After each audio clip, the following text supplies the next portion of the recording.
जो कैंसर के पेशेंट हैं, जिनको ट्यूमरस ग्रोथ है, जिनको अल्सर है, उनको हम बोलते हैं पहले 15 दिन 8 घंटे की विंडो में खाओ। खास तौर पे माउथ अल्सर, माउथ कैंसर, यहां भी एक पेशेंट है माउथ कैंसर के, माउथ अल्सर का, तो 15 दिन उनको 8 घंटे के ब्रैकेट 10 AM to 6 PM, और 15 दिन उनको जो खाना खाना है वो लिक्विड डाइट। लिक्विड डाइट मतलब fruit juice, vegetable juice, vegetable smoothie, vegetable soup, coconut water, nut shakes. तो कुक्ड फूड, एक बात याद रखिए, एक्सपेरिमेंट करके देखिए, आपके हाथ पैर कहीं कट जाते हैं या काट लीजिए, थोड़ा सा एक्सपेरिमेंट करने के लिए कर सकते हैं आप। उसमें अगर नमक मिर्च डालेंगे तो क्या होगा, जलेगा ना। उसमें तेल डालेंगे तो भी जलेगा, राइट। उसमें दाल डालेंगे, सब्जी डालेंगे तो जलेगा। जो यहां जलन हो रही है वही वाले जलन बॉडी में भी कहीं अगर कट पड़ा हुआ है, अल्सर है, तो वहां भी जलेगा, ठीक ही नहीं होगा कभी। तो अगर आपके पेट में या पूरा इसोफेगस में या माउथ में कहीं भी कोई अल्सर है, कहीं भी कोई कट है, कहीं भी कोई इन्फ्लेमेशन है, कहीं भी कोई घाव है, तो वो चीजें जो इसको बढ़ा सकते हैं घाव को, उसको स्विच ऑफ करना पड़ेगा। कुक्ड फूड स्विच ऑफ, यानी कि प्लेट 2 को खत्म कर दिया। इवन जो डाइट आप ले रहे हैं दैट इज ओनली लिक्विड, क्योंकि अगर सॉलिड डाइट लेंगे तो वो, मान लो फ्रूट खा रहे हैं तो उसके कोने वहां पे हिट करेगा, तो उससे भी वो इंजरी और बढ़ेगी। तो ऐसे पेशेंट को लिक्विड डाइट में रखते हैं, जीरो कुक फूड में रखते हैं, और उनका विंडो होता है 8 आवर्स ऑफ ईटिंग। 15 दिन के बाद उसको कर देते हैं 10 hour of eating, that is 8 AM 6 PM खाना खाना है, 6 PM के बाद कुछ नहीं खाना है। जब आप ठीक हो जाते हैं, मान लो आप पूरी तरह ठीक हो गए, दवाइयां छूट गई, डिस्कम्फर्ट चले गए, तो 12 आवर ऑफ ईटिंग, यानी कि 8 AM to 8 PM खा लो आप जो भी खाना है, 8 PM to next day 8 AM fasting time. तो ये नियम आपको ध्यान रखना है। ये लॉ कितना पावरफुल है इसको समझाने के लिए एक एग्जाम्पल ले रहा हूं मैं। श्रीलंका का बड़ा दुखदायक एग्जाम्पल है। वहां पे किसानों ने आत्महत्या करने के लिए कुछ पेस्टिसाइड खा लिए, 15,000 किसान। वो पेस्टिसाइड कौन सा खाया, वो उनका ट्रेंड है कि ये पेस्टिसाइड इतने क्वांटिटी में खाने से इंसान मर जाता है, तो ये उनको वहां किसान को पता है। लेकिन 15,000 किसानों ने अटेम्प्ट किया सुसाइड का, ये देखा गया। वो किसान जिन्होंने शाम को पेस्टिसाइड खाया था वो फिर भी बच गए, और जो किसान सुबह जिन्होंने पेस्टिसाइड खाया था वही मरे। सुबह वाला टाइम होता है जब जो भी मुंह से जाएगा पेट में वो फटाफट बॉडी में चला जाएगा।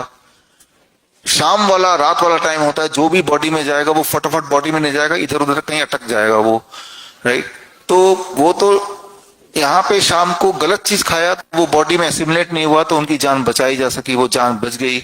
लेकिन अब इसको रिलेट कर सकते हैं अपने लाइफस्टाइल से। एक अच्छी चीज भी अगर रात को खाएंगे तो बॉडी में वो डिपॉजिट होगा, ना कि यूटिलाइज होगा, right.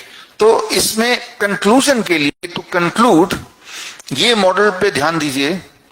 Window of eating 10 hours window of eating, right, that is 8 AM to about 6 PM, right. Window of eating जैसे जैसे आप बढ़ाएंगे disease will appear, right, disease आ जाएगा। विंडो ऑफ ईटिंग जैसे से घटाएंगे डिजीज गायब हो जाएगा, गायब हो गया ना, राइट। तो डिजीज को लाना है किसी के बॉडी में तो विंडो ऑफ ईटिंग को खूब बढ़ा दीजिए, राइट, तो डिजीज वापस आ जाएगा जैसे इसमें दिख रहा है। और किसी के बॉडी से डिजीज को भगाना है, डिजीज को गायब कर देना है, तो विंडो ऑफ ईटिंग को कम कर दीजिए, राइट। तो ये है द सर्केडियन क्लॉक का खेल। और इससे बीमारी, चाहे वो मेंटल डिसऑर्डर हो, नींद हो, पेन हो, डिस्कम्फर्ट हो, ट्यूमरस ग्रोथ हो, वो सारी चीजें अपने आप थोड़ी थोड़ी कंट्रोल होने शुरू होती है। लेकिन यहाँ हम एक बात और कर रहे हैं, हम ना केवल ये बोल रहे हैं कि आपको इस विंडो ऑफ ईटिंग में खाना है, हम तो ये भी बोल रहे हैं साथ में DIP डाइट भी जोड़ दिया। तो उससे आपकी जो इफेक्टिवनेस है, ठीक होने की जो स्पीड है, वो और ज्यादा बढ़ गई। It is even more than not taking the DIP diet. तो यहाँ पे 2 चीजों को हमने जोड़ा है, window of eating and the second thing is eating DIP diet. DIP diet के लिए तो हमने ऑलरेडी डिस्कस किया ही है, राइट। DIP डाइट का जो हमने डिस्कस किया, plate 2 is the cooked food, जो आपको पता है। लेकिन जो माउथ अल्सर के पेशेंट हैं, इसोफेगस अल्सर के पेशेंट हैं, स्टमक में अल्सर के पेशेंट हैं, उनको हम बोलते हैं प्लेट 2 आप थोड़े दिन के लिए छोड़ दो। कोई भी ऐसी चीज मत खाओ जो कुक्ड हो, जो आपके अल्सर को और बढ़ाए। और जब आप ठीक हो गए, कैसे पता चलेगा ठीक हो गए? जब वो दर्द था, वो पेन था, वो डिस्कम्फर्ट था, वो ब्लीडिंग थी, वो खत्म हो गई, तो यानी कि आप ठीक हो गए। फिर इसको इंट्रोड्यूस कर दो। ये जो कुक्ड फूड है, ये सिर्फ आपके प्लेजर के लिए है, क्योंकि हमें इसकी आदत है। तो टेम्पररीली छोड़ा जा सकता है जिनको जरूरत है। आप में से किनको छोड़ने की जरूरत है, कितने दिन छोड़ने की जरूरत है, वो कल जो चार्ट मिलेगा उसमें हम लिख के देंगे। सबको छोड़ने की जरूरत नहीं है। टाइम ऑफ ईटिंग कितना होना चाहिए, वो हर एक का अलग अलग, आपकी उम्र के हिसाब से, आपकी बीमारी के हिसाब से, वो भी कल आपको हम लिख के देंगे।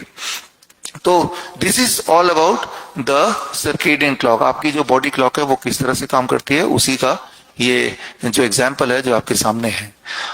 आप देखेंगे कि हॉस्पिटल में जब जाते हैं तो उनको, या किसी डॉक्टर पास जाएंगे तो खाने पीने से कोई कनेक्शन नहीं है, कब खा रहे हैं कोई कनेक्शन नहीं है, तो कोई इंसान ठीक ही नहीं हो सकता। होते भी तो नहीं है, राइट। तो ये दो चीज चेंज करेंगे तो अपने आप ही पटरी पे गाड़ी आने लगेगी, राइट। किसी की जल्दी आ जाएगी, किसी को थोड़ा टाइम लगेगा, लेकिन ठीक होने लगते हैं लोग। तो एक तो ये बात जो आपको समझाना है, और दूसरी बात जो कि आज की आखिरी बात होगी, that is about the 0 volt.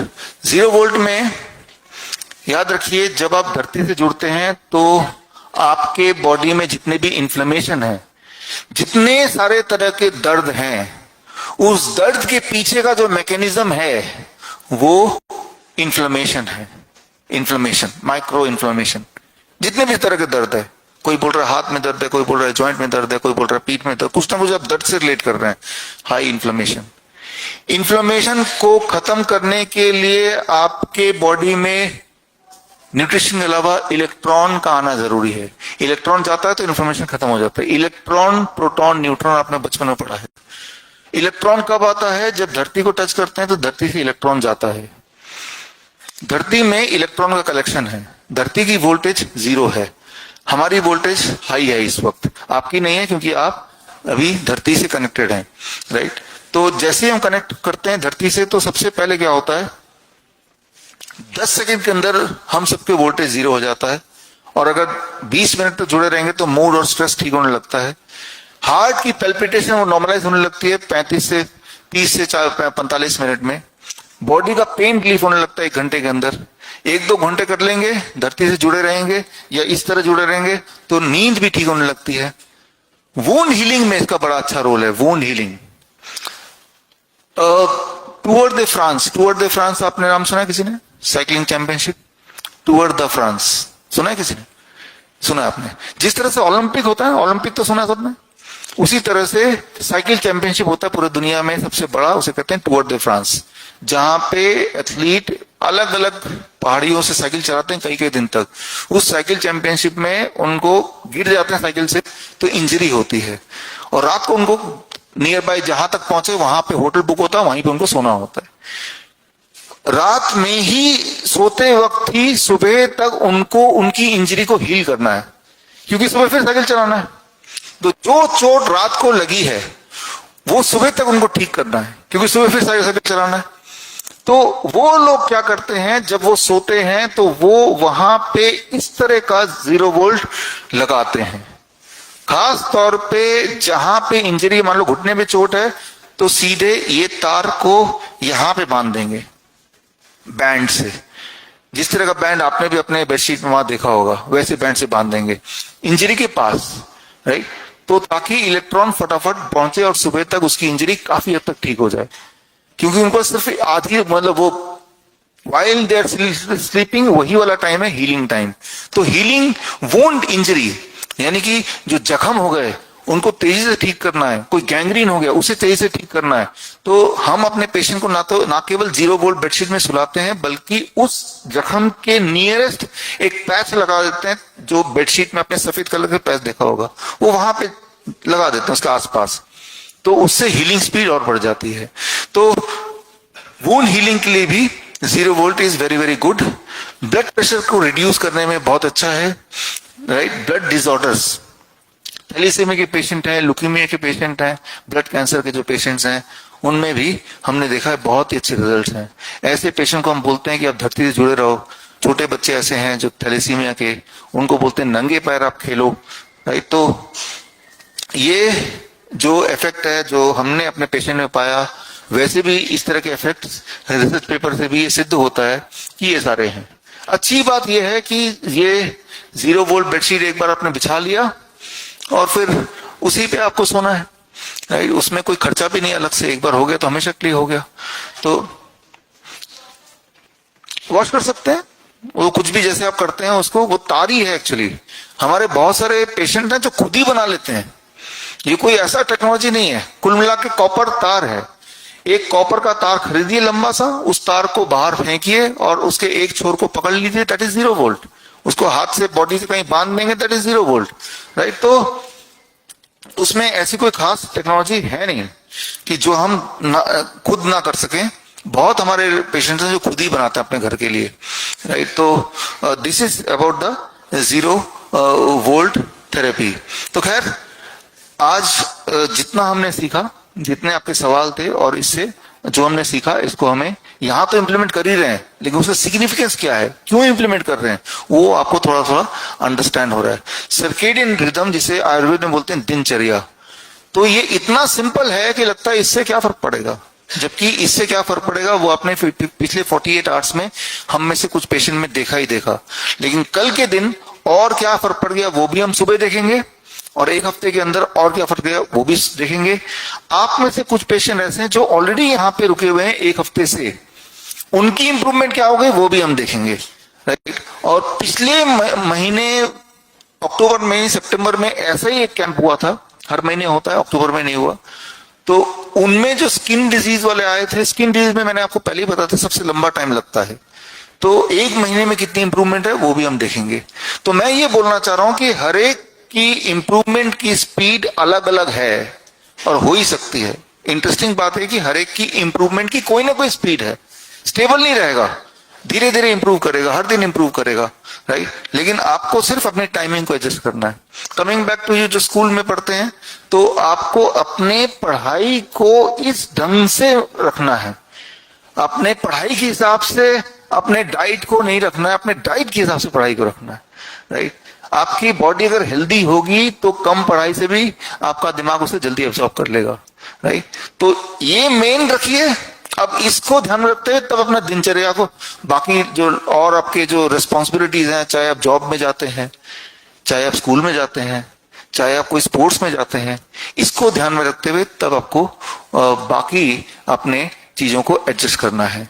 अगर आपकी प्रायोरिटी हेल्थ है, जो कि है, राइट, जब तो आप पूरी तरह ठीक हो गए, इंसुलिन डिपेंडेंसी से ठीक हो गए, आपके दर्द चले गए, डायलिसिस पूरी छुट्टी मिल गई, स्वेलिंग वगैरह सब खत्म हो गया, तब you can be flexible. Flexible in a sense कि तब आपने कभी कभी चीटिंग कर लिया, कहीं शादी में चले गए तो रात को 10 बजे भी खा लिया, उतना शॉक बॉडी झेल जाएगा। लेकिन अभी एक बार तो इस पूरे चक्रव्यूह से ठीक होके बाहर निकलना है, उसके बाद you can be flexible sometimes, not every day, right. हफ्ते में एक बार, 2 बार, 10 दिन में एक बार you can be flexible, right. कभी कभी कोई त्योहार आ गया तो you can be flexible, but not now, क्योंकि अभी तो ठीक पहले होना है, राइट। सो इसके साथ ही आज का जो हमारा सेशन है वो यहीं पे क्लोज होता है।